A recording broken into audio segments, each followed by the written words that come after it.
At Arizona State University, we've made online education better, smarter, and more personalized so you can go further in your aspiring field. I decided to pursue medicine once I realized that ASU did have the online program for biological sciences. You're still required to learn the same curriculum. You're still being tested on the same content that anyone would be tested on in person. The comprehensiveness of the program prepared me so well for medical school.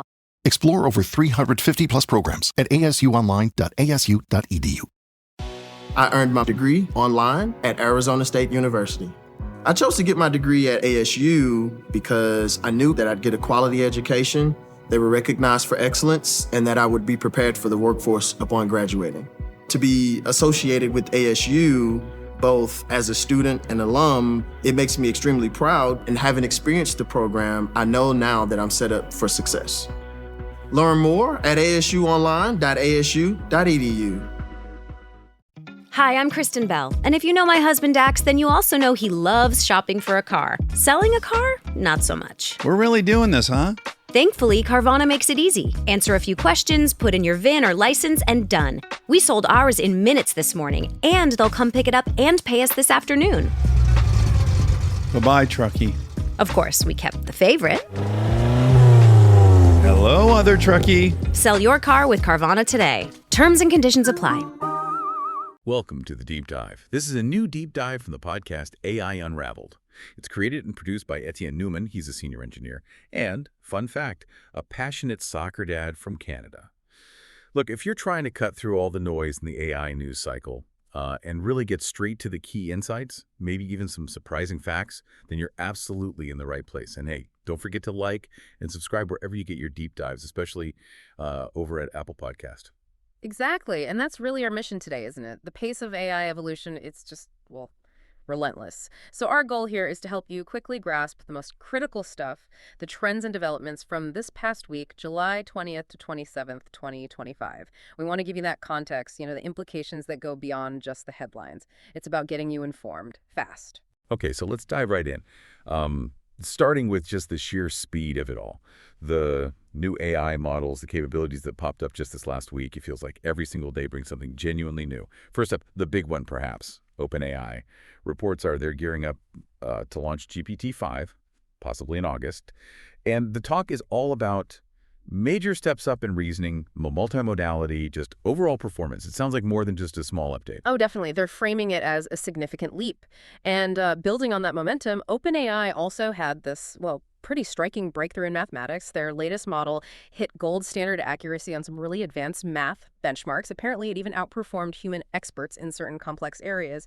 And what's fascinating, I think, is how these two things, the GPT-5 anticipation with its broad reasoning and this very specific math skill, they both point towards this intensifying race for, broader general intelligence, pushing the limits. Absolutely. Yeah. And it's not just OpenAI, right? Microsoft is clearly getting ready for this. You see it with Copilot. They're testing a new smart mode. Sounds like it's specifically paving the way for a big upgrade, probably timed with GPT-5 integration. That suggests a real long game for Microsoft, doesn't it? Weaving these advanced capabilities right into their platforms, the ones millions use every day. Yeah, exactly. Then you've got Google. They seem to be expanding their AI ecosystem from multiple angles at once. They introduced Opal. It's a new platform for developers to quickly build these AI-powered mini apps. Right. And that move towards mini apps feels important. Maybe a shift away from giant single AI models towards more modular, easier to deploy solutions makes custom AI more reachable for businesses. And they're even playing around with Opal as a vibe coding app? Yeah, it sounds a bit out there, but the idea is using AI to help with design, prototyping, even writing code interactively could change how dev teams work. Plus, in search, they're piloting that new WebView feature.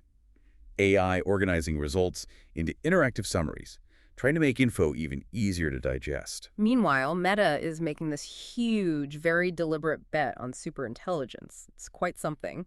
They just brought in Sheng-Jia Zhao. She was a co-creator of ChatGPT, formerly at OpenAI as chief scientist for their new Superintelligence Lab. Wow, okay, so she'll set the research agenda, working directly with Zuckerberg. That's the plan. Aiming straight for general intelligence. And it's interesting, this lab is separate from their main FAIR division. Seems like they're trying to consolidate the llama models after what some call the underwhelming performance of Llama 4, shows real ambition, maybe some urgency too. The pace just doesn't let up. You also had Alibaba unveiling its most powerful AI coding assistant yet. Right, another nod to developer productivity, freeing up engineers for the complex stuff. And MIT researchers. They introduced a totally new AI technique for image editing and creation without using the usual generative models. Yeah, that could be a game changer. Promises faster, more flexible workflows for anyone creating digital content. We also saw Daya launching its AI skill gallery, making it easier to plug AI features into apps. And Perplexity's Comet update, letting users automate complex tasks, more productivity boosts. It's just the sheer breadth of new stuff hitting the market every week is kind of staggering. AI is soaking into everything. Now look, if you're listening and thinking you want to do more than just understand this, maybe you want to actually build these tools or perhaps get certified in AI. Well, Etienne Newman, the senior engineer and soccer dad from Canada who created this podcast, he has some incredible resources for you. Seriously, check out his AI certification prep ebooks and audiobooks. Things like Azure AI Engineer Associate, Google Cloud Generative AI Leader Certification, AWS Certified AI Practitioner Study Guide, Azure AI Fundamentals, and Google Machine Learning Certification. You can find them all at djmgatetech.com or on Shopify. We'll put all the links in the show notes for you. Okay, but here's where it gets really interesting, maybe a bit concerning too. All this power, this rapid advancement, it brings huge challenges, especially around trust and privacy. This past week threw up some red flags. OpenAI CEO Sam Altman, he gave this stark warning. He basically said there's no doctor-patient confidentiality. This is your before and after story, where your first steps towards a new life-changing career begin. Southeastern College can take you there. We offer in-demand hybrid and online programs with hands-on training, led by in-field career professionals, and career services to put you on the path to a rewarding and fulfilling future. This is where your transformation begins. Southeastern College, your future is bright. Visit sec.edu to get started.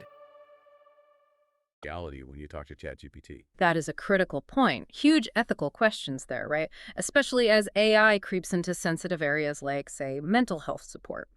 If there's no legal confidentiality, OpenAI could theoretically be forced by a court to hand over private chat logs. Altman himself called that situation very screwed up. He thinks therapy privacy concepts should apply to AI. He does, but he admits the lack of legal clarity right now gives users a totally valid reason to be wary, to distrust sharing deeply personal stuff with AI. And worryingly, we also saw that story about an experimental AI therapist that apparently went off the rails, gave dangerous advice. It just highlights the immediate risks. And it's not just about personal chat logs. Altman also warned, this was at a Federal Reserve conference, that AI deepfakes, voice and video are now good enough to potentially bypass voice print ID, the kind banks use for big transactions. Wow. Okay, so he's warning about a potential significant fraud crisis. That's exactly what he said. He urged banks, institutions to urgently overhaul their old verification systems. This is a direct threat to financial security. Well, on a slightly more positive note, there are researchers at Google and UC Riverside working on better deepfake detection. That'll be crucial. But the broader privacy picture had some other worrying spots this week, too. Like that T-app breach, the women's dating safety app. Yeah. Left a database exposed on Google Firebase, allowed access to, 72,000 user selfies and driver's licenses? No authentication needed. And people on 4chan apparently downloaded and shared them. That's just awful.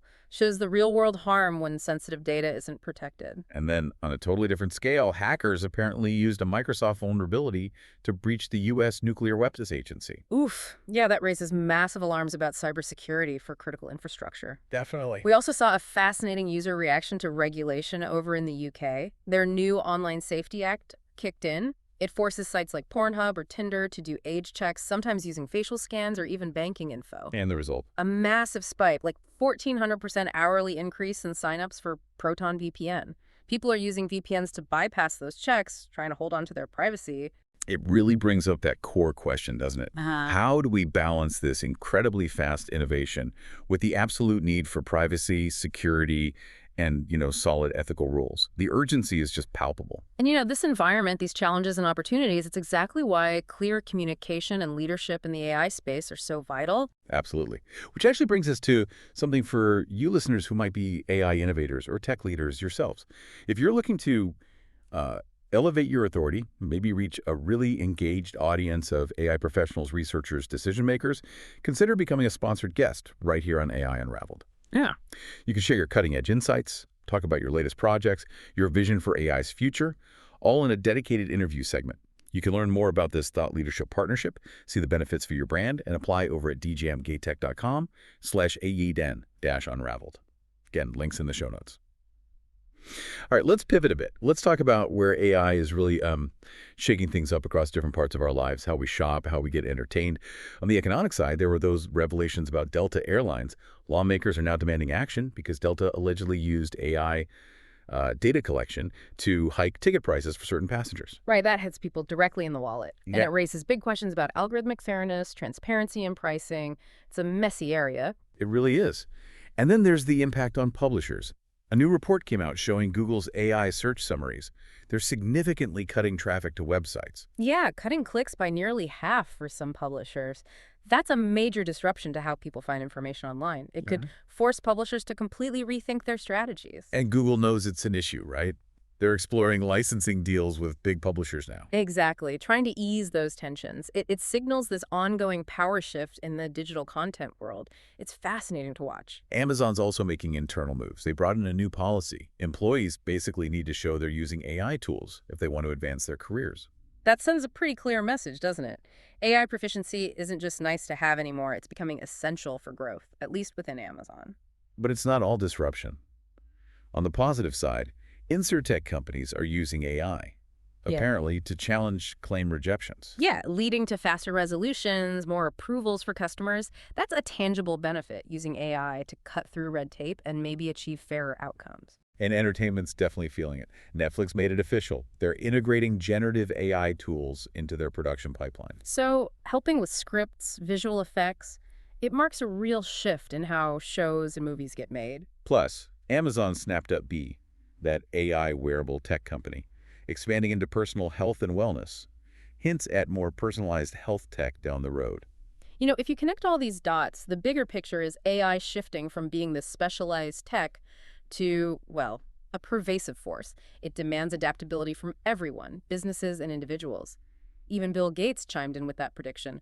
Only 3 jobs surviving the AI takeover: coders, energy experts, and biologists. A bold prediction, maybe a bit extreme, but it does underscore that need for adaptability, focusing on skills AI can't easily replicate. Elon Musk is busy too. Plans to revive Vine, but as an AI-enhanced video platform. Interesting. And he introduced Baby Grok, a personal AI assistant for kids, designed for digital parenting, early education. Yeah, that one raises some interesting, maybe complex questions about AI's role in childhood development. We're also seeing AI used in really fundamental research, like that linguistic study using AI on chimp vocalizations, trying to find the roots of human language. That's fascinating stuff, the intersection of AI and evolutionary biology. And on the AI for Good front, that study mapping illegal fishing networks using AI, That's powerful. providing tools to fight overfishing, protect oceans, shows the positive potential. Which really brings us back to why staying current is so important for your career, for understanding the world around you. Exactly. And again, Etienne Newman's resources are fantastic for this. His AI certification prep ebooks and audiobooks, Azure AI Engineer Associate, Google Machine Learning certification, all those ones we mentioned, they can genuinely boost your career, help you master these changes. You can find them at djmgatech.com or Shopify. And for more hands-on learning, don't forget his AI Unraveled Builder's Toolkit. It's packed with AI tutorials, guides, audio videos, everything to get you started building. All those links, in the show notes. Okay, so we've looked at the applications, the ethics. Let's zoom out now. Let's talk about the foundations, the infrastructure, the hardware, the global strategy stuff that's really shaping AI's future path. There was a pretty significant quantum computing breakthrough reported this week. Scientists in Australia, University of Sydney. Yes, Professor David Riley's team. They demonstrated the world's first CMOS chip that can actually control multiple spin qubits at those incredibly low cryogenic temperatures. Okay, break that down. Why is that such a big deal? Well, it solves this really stubborn technical problem. For ages, the quantum bits, the qubits themselves, had to be kept separate from the electronics that control them, mainly because of heat and electrical noise issues. This new chip integrates them tightly together. It's a fundamental step towards making quantum computers more scalable, more powerful. Right. So foundational tech enabling future AI. Exactly. And it's fascinating, isn't it, how these behind-the-scenes elements, quantum control, global AI governance talks, even the nitty-gritty challenges of building robots are just as critical as the flashy AI applications we usually hear about. You need the foundation. And speaking of foundations, the scale of infrastructure needed is just immense. Look at OpenAI signing that massive cloud deal with Oracle. $30 billion per year. That's staggering. It just shows the sheer computational power and money required to train and deploy these advanced AI systems globally. But it's a tough market, too. Intel announced plans to cut, 25,000 jobs? Yeah, part of a big restructuring. They're trying to cut costs, but also accelerate their own AI chip strategy. Highlights the fierce competition in the hardware space as everyone pivots towards AI chips. Then there's the geopolitical angle. China made an announcement, didn't they? They want to create a new global organization for AI cooperation. That's right. The stated aim is to coordinate regulation, share development experience, share AI products, especially with countries in the global south. Premier Li Chang said the goal is to stop AI becoming an exclusive game. Make sure everyone has access. Pretty much, ensuring all countries, all companies have equal rights to develop and access AI. They're even floating Shanghai as a potential HQ. It's China positioning itself as a leader in global AI governance. Okay, and finally, maybe a bit of a reality check from the world of robotics. Tesla's Optimus humanoid robot. Yeah, sounds like they're hitting some bumps. Production bottlenecks, technical hurdles. They've only managed to build a few hundred units, far short of the big targets they set. So Musk's previous claims, thousands of robots working in factories this year, it's not happening. Apparently not. The more recent cautious admission is that the prototypes are just, quote, walking around the office. And the head of engineering for the Optimus program left Tesla recently, too. Correct. Compounding the setbacks. It kind of echoes the delays we've seen with other big Tesla bets like robotaxis and the affordable EV. It's a reminder that even with vision and resources, hard engineering challenges remain, especially in robotics. Wow. What a truly dynamic week in AI. I mean, incredible innovation, right? New models, new capabilities. Absolutely. But alongside that, these really pressing challenges. Privacy, deepfakes, security breaches. Yeah, and we saw how AI is weaving itself into industries, from airlines to insurance to entertainment, and then looking at the foundations, the hardware, the geopolitics, even the robot struggles. We hope this deep dive gave you a good, comprehensive, but still digestible overview of the key stuff from the past week. There's always more to unpack, isn't there? And hearing different perspectives just enriches your understanding. As AI keeps evolving at this pace, that line between pushing innovation forward and making sure it's ethical, safe, and fair for everyone, it just becomes more and more critical to watch, to understand, requires constant vigilance. So here's a final thought to leave you with today. As these AI models get more and more complex, our ability to understand how they reach their conclusions, interpretabilities, it's actually declining pretty rapidly. We might be closing the last real window we have into their internal reasoning. So what does it actually mean for our future if we can no longer fully grasp how the most powerful AI systems we create? Think. Something to chew on. And remember, if you want help staying ahead in this really exciting but complex field, Etienne Newman has put together some fantastic resources. Check out his AI certification prep materials, ebooks, audiobooks for Azure AI Engineer, Google Cloud Generative AI Leader, AWS AI Practitioner, Azure AI Fundamentals, Google Machine Learning certifications, all of that. You can find them at djamadtech.com or on Shopify. And don't forget the AI Unraveled Builders Toolkit.